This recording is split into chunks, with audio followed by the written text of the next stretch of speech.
আমরা সবসময় করে থাকি মানে মেকআপ ফুল বেস মেকআপ ফেস মেকআপ করার আগে গলায় মেকআপ দিয়ে জুয়েলারিটা পরে নিই। তাহলে কি মনে হয় যে জুয়েলারি পরে নিয়েছি, শাড়ি পরে নিয়েছি, অনেকটাই আমাদের সাজ হয়ে গেছে, মুখটা ফাঁকা ফাঁকা লাগছে, তাহলে এখন মুখে মেকআপ দেওয়া যেতে পারে। সেই জন্য জুয়েলারিটা কিন্তু গলার জুয়েলারিটা বেস মেকআপ মানে গলায় জুয়েলারি করে ফাউন্ডেশন দিয়ে সেট করে পরা, এটাই ভালো হবে। তখন কিন্তু আমরা জুয়েলারিটা পরিয়ে দিই, কারণটা কিন্তু অনেকটা এটাই।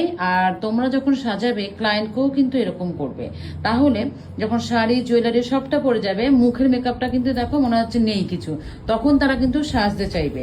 আর যদি মুখের মেকআপটা আগে করে দাও, জুয়েলারি শাড়ি সেরকম কিছু পরানো নেই, তখন মনে হচ্ছে যে ওভার হয়ে গেছে, মানে মেকআপ বেশি হয়ে গেছে।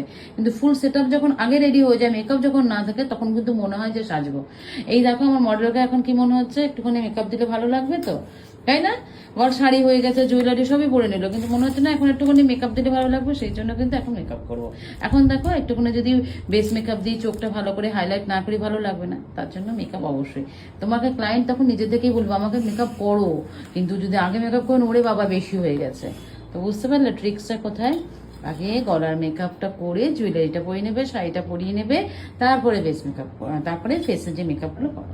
দেখো কাজ ভালো হবে, ক্লায়েন্ট একদম বিরক্ত করবে না। ঠিক আছে, টাটা।